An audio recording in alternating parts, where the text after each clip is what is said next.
بسم اللہ الرحمن الرحیم نحمدہ ونصلی علی رسولہ الکریم اما بعد۔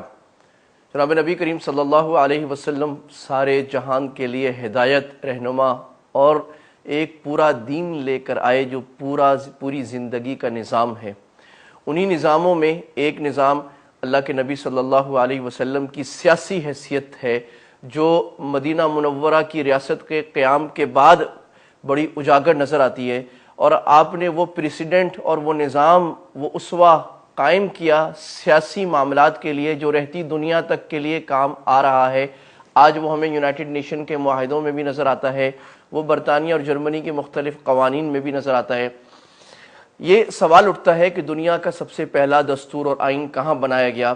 تو مشہور مستشرق جارجیو، جس کی ایک بہت بڑی حیثیت اکیڈمیا میں رہی ہے، ادھر ڈاکٹر حمید اللہ خان صاحب رحمہ اللہ تعالی، جو فرانس میں بڑے عرصے رہے ہیں اور سیرت النبی کی عظیم خدمت کی ہے، انہوں نے اپنی کتاب لکھی جس میں کہا کہ دنیا کا پہلا متمدن دنیا کا دستور وہ جناب نبی کریم صلی اللہ علیہ وسلم نے 623 ہجری میں اس وقت رقم فرمایا، لکھوایا، معاہدہ کیا جب آپ مدینہ میں تشریف لائے اور ریاست مدینہ کا قیام ہوا۔ اسی کو ہم میثاق مدینہ کے نام سے جانتے ہیں۔ یہ 52 دفعات یا آرٹیکلز پر مشتمل ہے۔ اس میں 27 آرٹیکلز یہود کے بارے میں ہیں اور اس سے پہلے 25 آرٹیکلز مسلمانوں کے بارے میں ہیں، اور یہ ایسا زبردست دستور ہے کہ اگر اس پر کوئی قوم آج بھی چلے تو امن، تمدن، ظاہری، خارجہ اور داخلہ پالیسی کی ایک پوری رہنما دستاویز ہے۔ آپ نے شروع یہاں سے فرمایا کہ اللہ کے نام سے، اور تمام مسلمان ایک امت ہیں، اعلیٰ من سواہم، اپنے مخالفین پر دون من سواہم۔ اللہ کے نبی نے بتا دیا کہ مسلمان دوسری قوموں سے ہٹ کر ایک الگ قوم ہے جس کی تہذیب، جس کا تمدن، جس کے طریقے، جس کا کلچر، ہر چیز الگ ہے۔ آگے آپ نے فرمایا کہ مسلمانوں نے مل کے رہنا ہے، بنو عوف، بنو سالم، بنو جشعم، سارے مل کر ایک دوسرے کا خیال کریں گے۔ اگر ایک قبیلے سے کوئی قتل ہو جائے سب مل کر اس کا خیال کریں گے، اگر ایک قبیلے کے آدمی پر کوئی دیت آ جائے تو سب مل کر اس دیت کو ادا کریں گے۔ آپ نے فرمایا کہ سارے صالح اور نیک متقین ایک مٹھی کی طرح ہیں، علی من بغی علیہم، جو بغاوت کرے، جو ظلم کرے، جو قانون توڑے، جو گناہ کرے۔ قانون کے توڑنے کو سب سے بڑا جرم اس معاہدے میں ہم دیکھیں گے قرار دیا گیا کہ ریٹ آف دا لا قائم ہونی چاہیے۔ آپ نے فرمایا کہ تمام مسلمان آپس میں صلح سے رہیں گے۔ اگر کسی ایک چھوٹے مسلمان نے، کسی عورت نے بھی کسی غیر مسلم کافر جنگجو لڑنے والے کو پناہ دے دی تو وہ پناہ سب پر اپلائی ہوگی۔ یہ ایک مسلمان کی حیثیت دی، اور پناہ کا اصول اللہ کے نبی صلی اللہ علیہ وسلم نے ہمیں بیان فرمایا، اور آپ نے اس کے آخر میں فرمایا کہ جو مسلمان اس پر چلے گا اللہ کی رحمت ہوگی، جو نہیں چلے گا وہ دنیا میں بھی خائب و خاسر، سخت سزا ہوگی، اور لا يقبل منہ صرفا ولا عدلا، اللہ اس کا کوئی ثواب قبول نہیں کریں گے، کوئی نیکی قبول نہیں کریں گے، فرشتوں کی اور اللہ کی اس پر لعنت۔ آپ صلی اللہ علیہ وسلم نے اجتماعی زندگی بنا دی کہ اجتماع میں رہنا، ملک کے قانون کو ماننا، اجتماعی زندگی میں رہنا، انارکی نہ پھیلانا، کتنی اہم بات ہے۔ پھر آپ نے یہود کی طرف بات شروع فرمائی۔ یہود کے سارے قبیلے، جو 3 قبیلے تھے، بنو خزرج، بنو نذیر، بنو قریظہ، اور اس کے بعد یہود بنی عوف، ان کو بھی کہا کہ یہ بھی اسی معاہدے میں شامل ہیں۔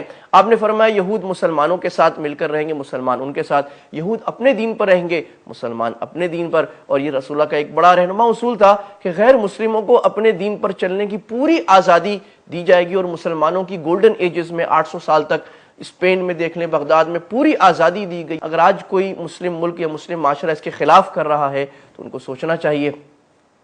اسی طرح آپ نے فرمایا کہ اگر مسلمانوں پر کوئی جنگ کا حملہ کرے گا تو یہود ہماری مل کر حفاظت کریں گے، سب مل کر مدینہ کی حفاظت کریں گے۔ اگر یہود پر کوئی حملہ کرے گا تو سب مل کر حفاظت کریں گے۔ مدینہ یعنی یثرب ہم سب کی ایک کلیکٹیو ڈومین ہے۔ یثرب پر اگر حملہ ہوا ہم نے سب مل کر حفاظت کرنی ہے۔ قریش جو ہمارے دشمن ہیں اس سے یہودی کوئی معاہدہ نہیں کریں گے، کوئی تعلق قائم نہیں کریں گے۔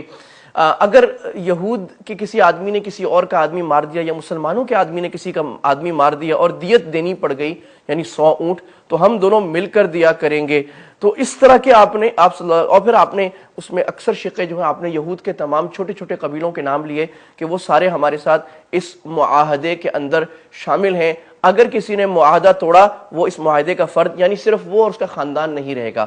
یہ نہیں ہوا کہ کسی ایک نے معاہدہ توڑا تو سب سے ٹوٹ جائے گا، اگر انفرادی سطح پہ کسی نے توڑا تو اس کا معاہدہ ٹوٹے گا۔ ہم دیکھتے ہیں اللہ کے نبی صلی اللہ علیہ وسلم نے اقلیات کے بہت زیادہ حقوق بیان فرمائے۔ یہ جو پروپیگنڈا کیا جاتا ہے کہ اسلام مائنورٹیز کو حقوق نہیں دیتا، یہ بالکل غلط بات ہے۔ ہاں یہ ہو سکتا ہے کہ بعض مسلمان جو شریعت کے اور احکام توڑ رہے ہیں، نماز چھوڑے، روزہ چھوڑے، اپنی تجارت کو حرام چلا رہے ہیں، وہ اقلیات کو حقوق نہ دیں، ان پر ظلم کریں۔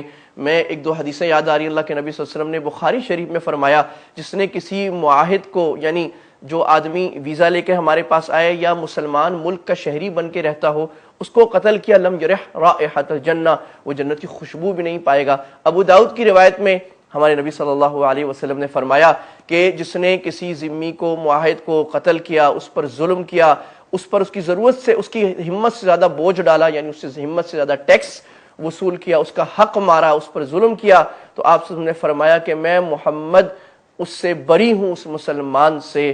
تو یہ اسلام کی وہ ایک شکل اور اسلام کا سیاسی نظام جو آپ صلی اللہ علیہ وسلم نے میثاق مدینہ اور آئین لکھا اور پورے مدینہ میں وہ چلتا رہا، اور جب یہود نے خود خیانت کر کے سب نے مل کر اس آئین کو توڑا، اس دستور کو توڑا، پھر ان سے بھی مسلمانوں نے بیزاری کی اور ان پر حملہ کیا گیا۔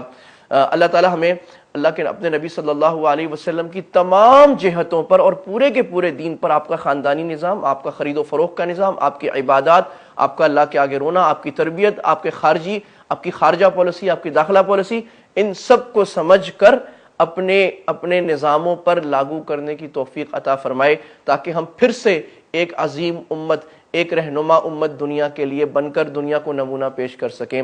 وما علینا الا البلاغ وآخر دعوانا الحمد للہ رب العالمین۔